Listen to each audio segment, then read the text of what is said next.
ഇപ്പോൾ ഇസ്രയേലും ഗസയും തമ്മിലുള്ള പ്രശ്നം പരിഹരിക്കാനായിട്ട് ഡൊണാൾഡ് ട്രംപ് ഇടപെട്ടു. അങ്ങനെ 60 ദിവസത്തേക്ക് വെടിനിർത്തൽ കരാറിലേക്ക് വരുന്നു. ബെഞ്ചമിൻ നെതന്യാഹു അംഗീകരിച്ചു. പിന്നീട് ഹമാസിൻ്റെ ഭാഗത്തു നിന്നുള്ള നിലപാടാണ് നോക്കിയിരുന്നത്. അവരും ഏതാണ്ട് അംഗീകരിച്ചു. പക്ഷേ ഇപ്പോൾ പുറത്തു വരുന്ന വാർത്ത, ഗസയിൽ ഹമാസിന് പുതിയ തലവൻ വന്നിരിക്കുന്നു. Is Al Din Al Hadad എന്ന് പറയുന്ന കമാൻഡറാണ് ഇപ്പോൾ പുതിയ തലവനായിട്ട് വരുന്നത്. എന്ന് പറഞ്ഞാൽ ഈ മുഹമ്മദ് സിൻവാറിനെ കൊലപ്പെടുത്തിയതിനു ശേഷം ഈ ഹമാസിന് ഒരു തലവനില്ല, അവർ ചിതറിപ്പോയി എന്നൊക്കെയാണ് കരുതിയത്. പക്ഷേ ഈ ഹദാദ് കൂടുതൽ അപകടകാരിയാണ്. കാരണം നേരത്തെ പറഞ്ഞിരുന്നു, ഒന്നുകിൽ പ്രശ്നം രമ്യമായി പരിഹരിച്ചു പോകണം, അതല്ലെങ്കിൽ ഞങ്ങൾ ജിഹാദ്, അതായത് രക്തസാക്ഷിത്വം വഹിക്കാൻ തയ്യാറാണ്. ശരിക്കും അപകടകരമായ ഒരു മുന്നേറ്റമായിരിക്കില്ലേ, അല്ല നീക്കമായിരിക്കില്ലേ ഹമാസ് നടത്തുക?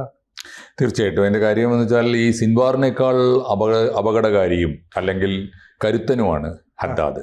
ഹദ്ദാദ് നേരത്തെ തന്നെ ഈ ഹമാസിൻ്റെ നേതൃനിരയിൽ ഈ അങ്ങനെയല്ല, മുമ്പനേക്കാൾ വമ്പൻ എന്ന് പറയില്ല, രണ്ടാം നിരയിൽ സത്യത്തിൽ സിൻവാറിൻ്റെ എല്ലാ അർത്ഥത്തിലുള്ള സംരക്ഷണം ഉറപ്പുവരുത്തിയിരുന്ന ഒരാളാണ് ഹദ്ദാദ്.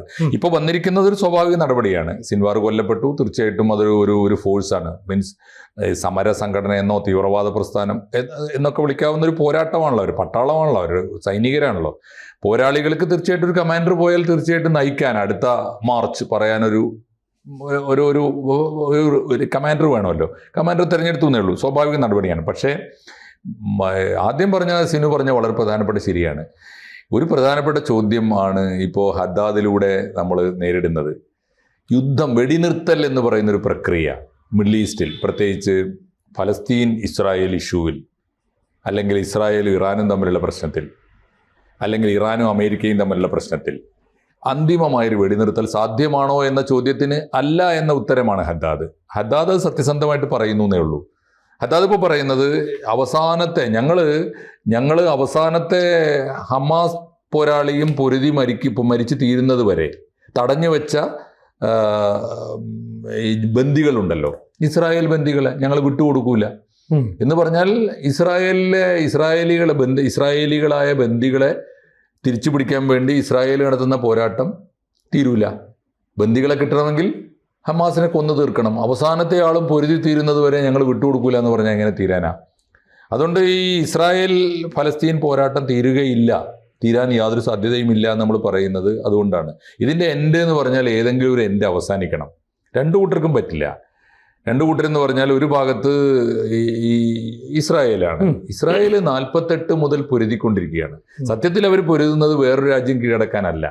അവർക്ക് ആഗോള ധാരണ പ്രകാരം ജനങ്ങളുടെ കണക്കിൽ ഇപ്പോഴും ഈ പഴയ ചരിത്രം വെച്ചുകൊണ്ടിരിക്കുന്ന ആളുകൾ പറയുന്നത് ഇസ്രായേൽ അവരുടേതല്ലല്ലോ, ഫലസ്തീൻ്റേതാണല്ലോ എന്നാണ്, ഫലസ്തീൻ്റെ മണ്ണാണ്.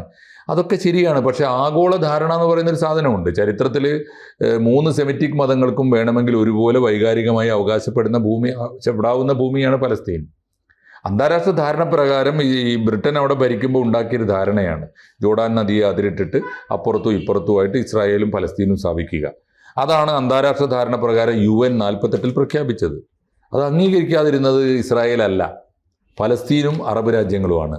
അന്നു മുതൽ ഈ അറബ് രാജ്യങ്ങൾ ഫലസ്തീൻ്റെ പേരിൽ ഇസ്രായേലിനെ ആക്രമിച്ചുകൊണ്ടേയിരിക്കുകയാണ്.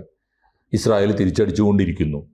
അവർക്കത് ഒരു നിത്യ ദുരിതമാണ്, എന്നെന്നും സമാധാനത്തിൻ്റെ പ്രശ്നമാണ്. അത് പരിഹരിക്കാനുള്ള മാർഗം അവസാനിപ്പിക്കുന്നത് വരെ ഞങ്ങൾ അടങ്ങുകയില്ല എന്നാണ് അവർ പറയുന്നത്. ഫിനിഷ് ദ ജോബ് എന്നാണ് അവർ പറയുക. സമാധാനക്കേട് അവസാനിപ്പിക്കുക. സമാധാനക്കേട് അവസാനിപ്പിക്കാൻ അവർ കണ്ടുപിടിച്ച മാർഗം എന്താണ്? അവർ തീരുമാനിച്ച് പ്രഖ്യാപിച്ചു കഴിഞ്ഞിരിക്കുന്ന മാർഗം എന്താണ്? 48 ജോർഡാൻ റിവർ ബോർഡറായിട്ട് ഞങ്ങൾ അംഗീകരിച്ചു, നിങ്ങൾ അംഗീകരിച്ചില്ല.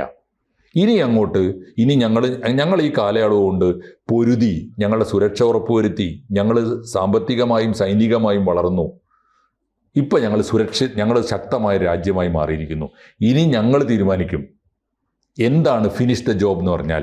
ഇനി ഞങ്ങളുടെ ജോബ് എന്ന് പറയുന്നത് ഈ ഫലസ്തീൻ എന്ന പഴയ ഭൂപ്രദേശം ഉണ്ടല്ലോ, അത് മുഴുവനായിട്ട് ഞങ്ങൾക്ക് വേണം, ഞങ്ങൾ ഇസ്രായേലാക്കി മാറ്റും. അതുകൊണ്ട് ഗസയിലെ തീവ്രവാദികളെ നേരിടുക മാത്രമല്ല, ഗസയിലെ ഹമാസ് പോരാളികളെ നേരിടുക മാത്രമല്ല, അവിടെ ഇസ്രായേൽ ഹമാസിനോട് പൊരുതുന്ന എല്ലാ പ്രദേശത്തും കൊണ്ടുപോയിട്ട് ഇസ്രായേൽ പൗരന്മാരെ കുടിയിരുത്തുകയും ചെയ്യുന്നുണ്ട്. എന്ന് പറഞ്ഞാൽ ഫലസ്തീൻ മൊത്തമായി ഇസ്രായേലാക്കി മാറ്റുക എന്ന അജണ്ടയുമായി ഇസ്രായേൽ മുന്നോട്ട് പോകും. അത് അമേരിക്ക പറഞ്ഞാൽ കേൾക്കാൻ പോകുന്നില്ല, UN പറഞ്ഞാൽ കേൾക്കാൻ പോകുന്നില്ല. അറബ് രാജ്യങ്ങളാണെങ്കിൽ ഇപ്പോൾ ഭീഷണിപ്പെടുത്താനൊന്നുമില്ല. കാരണം അറബ് രാജ്യങ്ങൾക്കൊക്കെ ഇപ്പോൾ ഇസ്രായേലിൻ്റെ സഹായം ആവശ്യമുണ്ട്. പക്ഷേ ഇപ്പോൾ ഇവിടെ വീണ്ടും പ്രശ്നം വരുന്നത് ഹമാസ് വീണ്ടും രംഗത്ത് വരിക എന്ന് പറഞ്ഞാൽ ഹമാസ് ഈ പലസ്തീൻകാരെ ഹ്യൂമൻ ഷീൽഡായിട്ട് വെച്ചിട്ടാണ് ഈ ആക്രമണം നടത്തിയത്. ഇപ്പം നിലവിലെ കണക്കുമനുസരിച്ച് 57,000 പലസ്തീൻകാർ കൊല്ലപ്പെട്ടു. ഇതിലേറിയ പങ്ക് ഒരുപക്ഷെ ഈ ഹമാസിന്റെ തീവ്രവാദികളായിരിക്കാം, അല്ലെങ്കിൽ ഭീകരവാദികളായിരിക്കാം. അവർക്ക് നേരെ ഇസ്രായേൽ ആക്രമണം നടത്തുമ്പോൾ ഇവർ ഈ ജനവാസ കേന്ദ്രത്തിലോ മാർക്കറ്റിലോ ആശുപത്രിയിലോ അല്ലെങ്കിൽ ഈ പറയുന്ന അവരെ അധിവസിപ്പിക്കുന്ന കേന്ദ്രങ്ങളിലോ ഒക്കെ ആയിരിക്കാം. പക്ഷെ അവിടേക്കൊക്കെ തന്നെ ഇസ്രായേൽ ആക്രമണം നടത്തുമ്പോൾ ഇവരോട് കൊല്ലപ്പെടുകയാണ്. അപ്പം നമ്മൾ വിചാരിച്ചു ഹമാസിന്റെ തലവന്മാർ നേതൃത്വം തകർന്നു പോയതുകൊണ്ട് ഇവർ ഛിന്ന ഭിന്നമായി പോയി, ഇനി അതിൻ്റെ കുഴപ്പമില്ലാന്ന്. പക്ഷെ വീണ്ടും ഒരു നേതാവ് അവിടെ പ്രത്യക്ഷപ്പെടുക എന്ന് പറഞ്ഞാൽ ഇതിനു വേണ്ടി ഓപ്പറേറ്റ് ചെയ്യുന്ന ചരട് വലിച്ചിരുന്ന ആൾക്കാരൊക്കെ വീണ്ടും എവിടേക്കോ ഒന്നിക്കുന്നു എന്ന് പറഞ്ഞാൽ അവർ വീണ്ടും ഇതേ ആളുകളെ തന്നെ മുന്നിൽ നിർത്തിക്കൊണ്ട് ഇസ്രായേലിനെതിരെ പോരാടുമെന്നല്ലേ അർത്ഥം? അതെ അതെ, അത് അവർക്ക് പോരാടുകയല്ലാതെ വഴിയില്ല. ഇപ്പം 57,000 പേര് മരിച്ചു എന്ന് പുറത്തു വന്ന റിപ്പോർട്ട്, ഇസ്രായേലിന്റെ തന്നെ ഔദ്യോഗികമായ റിപ്പോർട്ടാണല്ലോ. അത് വിശ്വസിച്ചാൽ പോലും 57,000 അല്ല, അതിൽ കൂടുതൽ വരാം. ഇനി 57,000-ൽ 7,000 കൂടി വന്ന 7,000 മാത്രമേ ഈ ഹമാസ് തീവ്രവാദികൾ കാണുകയുള്ളൂ. ബാക്കി മുഴുവൻ ഈ 7,000 പേര് എവിടെയൊക്കെയാണോ ഒളിച്ചിരുന്നത്, ആശുപത്രിയിലാണ്, മാർക്കറ്റിലാണ്, ജനവാസ കേന്ദ്രങ്ങളിലാണ്, പാവങ്ങൾ തിങ്ങിപ്പാർക്കുന്ന പ്രദേശത്താണ്, തെരുവിലാണ്, ചേരിയിലാണ്.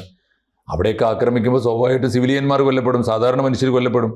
പക്ഷെ നിവൃത്തികേട് എന്താണെന്ന് വെച്ചാൽ, ഒന്ന് ഇപ്പോൾ ഫലസ്തീൻ എന്ന് പറയുന്ന ഒരു വൈകാരിക ഭൂമിക്ക് വേണ്ടി പൊരുതാൻ ഈ ഹമാസ് തീവ്രവാദികൾ മാത്രമേ ഉള്ളൂ എന്നൊരു ഫീല് വന്നിട്ടുണ്ട് അവിടുത്തെ ജനതയ്ക്ക്.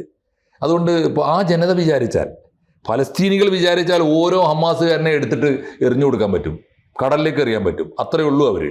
പക്ഷെ അവരത് ചെയ്യാത്തത് അവർക്ക് വേണ്ടി സംസാരിക്കാൻ, അവർക്ക് വേണ്ടി പൊരുതാൻ ആരുമില്ല എന്നൊരു തോന്നലുണ്ട്. മാത്രമല്ല, ആരെങ്കിലും ഇനിയിപ്പോൾ ഇവർ പൊരുതിയില്ലെങ്കിൽ പോലും ഇസ്രായേലിൻ്റെ പുതിയ അജണ്ട പുറത്തു വന്നിട്ടുണ്ട്, അമേരിക്കയുടെ അജണ്ടയും വന്നിട്ടുണ്ട്. എന്താണ്?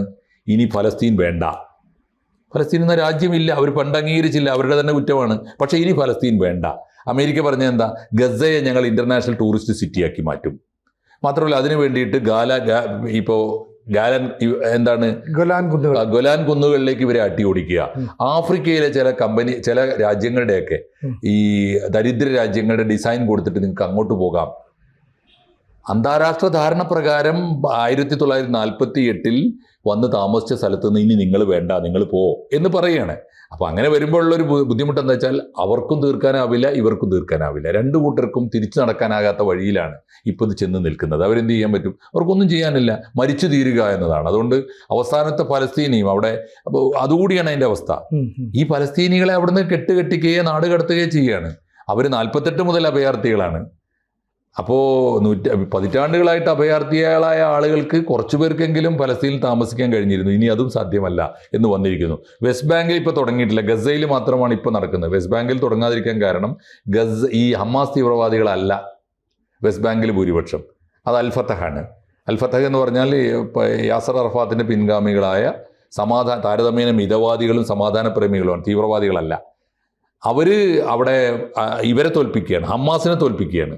ഫലസ്തീനിലെ അതോറിറ്റിയിലേക്ക് നടന്ന തെരഞ്ഞെടുപ്പിൽ വെസ്റ്റ് ബാങ്കിൽ അൽ-ഫത്തഹാണ് ജയിച്ചത്, ഹമാസ് തോൽക്കുകയാണ് ചെയ്തത്. മറ്റിടത്ത് തിരിച്ചാണ്. അപ്പോൾ അതുകൊണ്ട് ഹമാസിന് ഭൂരിപക്ഷമുള്ള ഗസയാണ് ഇപ്പോൾ ടാർഗറ്റ്.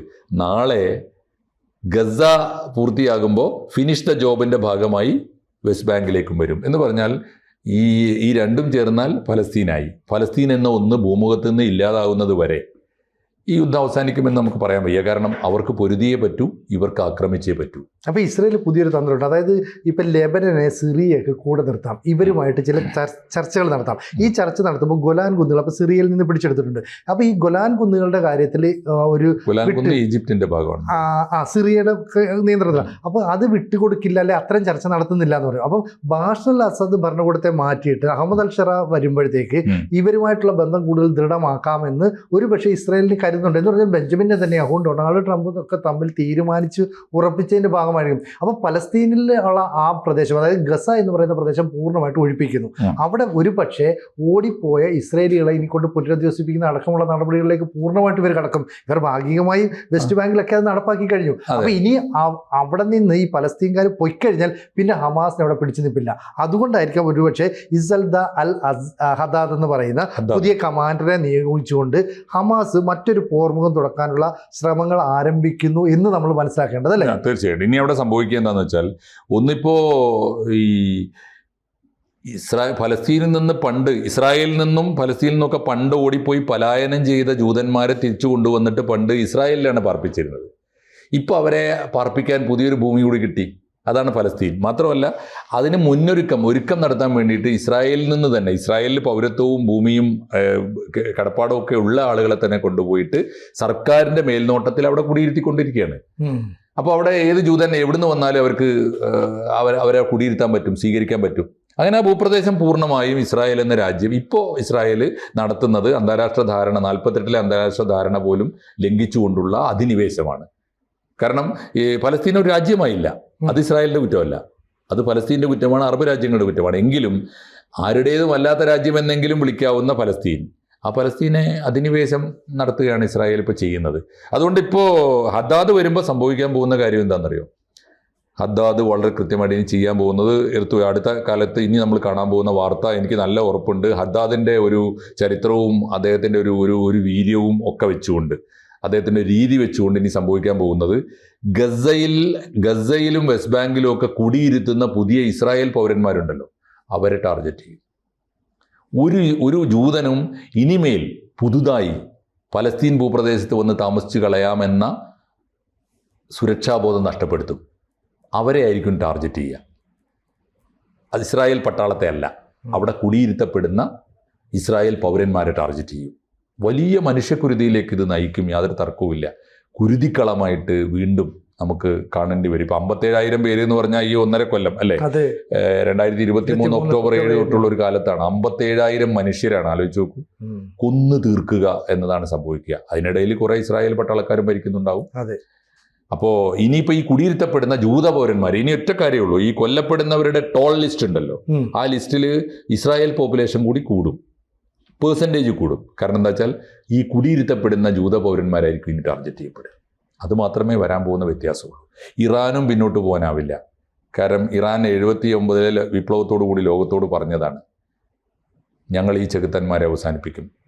ഒന്നാം ചെകുത്താൻ അമേരിക്കയാണെങ്കിൽ 2ാം ചെകുത്താൻ ഇസ്രായേലാണ്. അതാണ് നടത്തിക്കൊണ്ടിരിക്കുന്നത്. അമേരിക്കയ്ക്ക് നേരെ ഇറാൻ ആക്രമണം നടത്തുന്നതിന് പകരം ഇറാൻ അറിയാം മർമ്മപ്രധാനമായി എവിടെ ഇടിക്കേണ്ടത്. അമേരിക്കയുടെ മിഡിൽ ഈസ്റ്റിലെ താവളങ്ങൾ മുഴുവൻ ആക്രമിച്ചു. അമേരിക്ക വെടിനിർത്തത്തിനും മുന്നോട്ട് പോയി. എന്നിട്ട് പേരിനെ ഇസ്രായേലിനോടും പറഞ്ഞുകൊണ്ടിരിക്കുന്നു വെടിനിർത്തണം. ഇസ്രായേൽ പറഞ്ഞ് നിർത്തിക്കൊള്ളാം, പക്ഷേ ചെയ്യേണ്ടതൊക്കെ ചെയ്തുകൊണ്ടേയിരിക്കുന്നു. വെടിനിർത്തൽ ഒരു വായ്ത്താരി മാത്രമായി അവശേഷിക്കും. എന്തായാലും യുഎസിനെ വെല്ലുവിളിച്ചുകൊണ്ട് ഹമാസ് രംഗപ്രവേശം വരുന്നു, എന്ത് സംഭവിക്കുന്നുള്ള ചാവേറുകൾക്കൊന്നും വേണ്ടല്ലോ എൻ്റെ സിനുജി. എന്തെങ്കിലും വേണോ? വേണ്ട. മരിക്കാൻ എന്തെങ്കിലും ആലോചിക്കേണ്ട കാര്യം, വീണ്ടും വിചാരം വേണോ? എനിക്ക് ജീവിക്കണം, എൻ്റെ രാജ്യത്തിന് ജയിക്കണം, എൻ്റെ ജനതയ്ക്ക് സമാധാനം വേണമെന്ന് ആഗ്രഹിക്കുന്നവർക്കല്ലേ അതുള്ളൂ. അതെ. ചത്തുപോയിട്ട് പരലോകത്ത് കിട്ടാനിരിക്കുന്ന സ്വർഗത്തിന് വേണ്ടിയാണ് ഇവൻ പൊരുതുന്നതെങ്കിൽ അവൻ എങ്ങനെ നിർത്താനാണ് യുദ്ധം? ചോരച്ചാലുകൾ ഒഴുകിക്കൊണ്ടേയിരിക്കും. ആ ആശങ്ക തന്നെയാണ് ഈ വാർത്തയും നമുക്ക് നൽകുന്നത്.